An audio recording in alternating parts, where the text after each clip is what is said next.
அன்பான அனைவருக்கும் அன்பனின் அன்பான வணக்கங்கள். அன்புடைய கேரள மாநிலம் ஹரிப்பாடு பகுதியில் அதிக நேரம் செல்போன் பேசுவதை கண்டித்தார் என்ற காரணத்திற்காக தன்னுடைய தாத்தாவை 13 வயது சிறுமி தன்னுடைய காதலன் மற்றும் நண்பர்கள் உதவியுடன் கொலை செய்த சம்பவம் கேரளாவில் பரபரப்பை ஏற்படுத்தியுள்ளது. கேரள மாநிலம் கொல்லம் மாவட்டம் பரவூர் பகுதியைச் சேர்ந்தவர் சிவன்குட்டி. இவரது மகள் முதல் கணவரிடமிருந்து விவாகரத்து பெற்று இரண்டாவது ஒருவரை திருமணம் செய்துள்ளார். ஒரு மகள் உள்ளார் மூத்த கணவருக்கு. இவர்கள் ஹரிப்பாடு பகுதியில் வீடு வைப்பதற்காக இடம் வாங்கி வீடு வைக்கும் பணியில் ஈடுபட்டுள்ளார்கள். இதற்காக புதிதாக வீடு வைக்கின்ற இடத்திற்கு அருகில் ஒரு வீட்டில் வாடகைக்கு குடிபெயர்ந்தார்கள். தந்தை, மகள், மகளின் குழந்தை.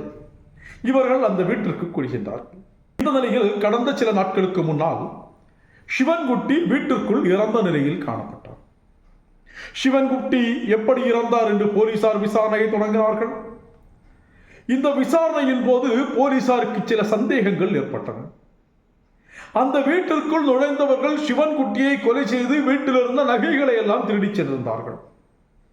அந்த வீட்டிற்குள் எல்லா அறைகளிலும் போய் பொருட்களை மாற்றி கவிழ்த்து போட்டிருந்தவர்கள் இந்த சிறுமியின், அதாவது சிவன்குட்டியின் பேத்தியின் அறைக்குள் மட்டும் செல்லவில்லை என்பது தெரிய வந்தது. அதே போல சிவன்குட்டி கொலை செய்யப்பட்ட போது சிறுமி வீட்டில் இல்லை. இதனால் சந்தேகமடைந்த போலீசார் சிறுமியிடம் விசாரணை நடத்தினார்கள். சிறுமி முன்னுக்கு பின்முரணாக சில தகவல்களை சொல்ல போலீசாரின் சந்தேகம் வலுத்தது. இதையடுத்து சிறுமியிடம் கிடுக்கிப்பிடி விசாரணை நடத்திய போது பகீர் தகவல்கள் வெளியானது. சிறுமி கொல்லத்தில் வாழ்ந்தபோது, கொல்லம் மாவட்டத்தில் வாழ்ந்தபோது அங்குள்ள ஒரு சிறுவனுடன் காதல் ஏற்பட்டது. இருவரும் நெருக்கமாக பழகியுள்ளார்கள். அவர்கள் அங்கிருந்து ஹரிப்பாடிற்கு மாறிய பின்னரும் கூட இந்த நட்பு அல்லது காதல் தொடர்ந்து இருக்கிறது. இந்த நிலையில் சிறுமி பள்ளியிலிருந்து தினமும் தாமதமாக வீட்டுக்கு வருவதையும் எப்பொழுதும் செல்போனிலேயே மூழ்கி கிடப்பதையும் சிவன்குட்டி கண்டித்துள்ளார். இது சிறுமிக்கு பிடிக்கவில்லை. மேலும் சிறுமியின் காதலனுக்கு பணத்தேவை இருந்துள்ளது. சிறுமிக்கும் பணத்தேவை ஏற்பட்டுள்ளது. 13 வயது சிறுமி தன்னுடைய தாத்தாவை கொலை செய்வது என்று திட்டம் தீட்டுகிறார். தன்னுடைய காதலனுக்கு தெரிவிக்கிறார். அவர்களும் ஏற்றுக்கொள்ளுகிறார்கள். எப்படி தங்கள் வீட்டுக்கு வர வேண்டும், எந்த வழியாக வர வேண்டும், எது வழியாக வீட்டுக்குள் நுழைய முடியும், எங்கு நகைகள் இருக்கிறது, பணம் இருக்கிறது என்ற தகவலை எல்லாம் சிறுமி தெளிவாக தன்னுடைய காதலனுக்கு சொல்லிக் கொடுக்கிறார். திட்டமிட்டபடி கொல்லத்திலிருந்து ரயிலில் வந்த சிறுமியின் காதலன் மற்றும் 2 பேர், அனைவரும் 18 வயதிற்கு கீழ் உள்ளவர்கள். இவர்கள் அந்த வீட்டிற்குள் சென்று சிவன்குட்டியை கொலை செய்து நகைகளை திருடிச் சென்றார்கள். போலீஸ் விசாரணையில் உண்மையை சிறுமி ஒத்துக்கொண்டார். கைது செய்யப்பட்டிருக்கிறார்கள் 4 பேர். 4 பேரும் 18 வயதிற்கு கீழ் உள்ளவர்கள். நகைகள் மீட்கப்பட்டுள்ளன. நமக்கு இதில் என்ன வருத்தம் என்று சொன்னால், இளம் தலைமுறை எதை நோக்கி செல்லுகிறது என்பதுதான். போதைப் பொருட்களின் பழக்கம் ஒருபுறம் இளைஞர்களை சீரழித்துக் கொண்டிருக்கிறது, அல்லது திட்டமிட்டு இளைஞர்களை போதைப் பொருட்களின் மூலமாக சீரழித்து வருகிறார்கள். இளைஞர்கள் மட்டுமல்ல, பள்ளி மாணவர்கள், 8ஆம் வகுப்பு, 10ஆம் வகுப்பு, 12ஆம் வகுப்பு மாணவர்கள் எல்லாம் போதைப் பொருளுக்கு அடிமையாக இருக்கிறார்கள்.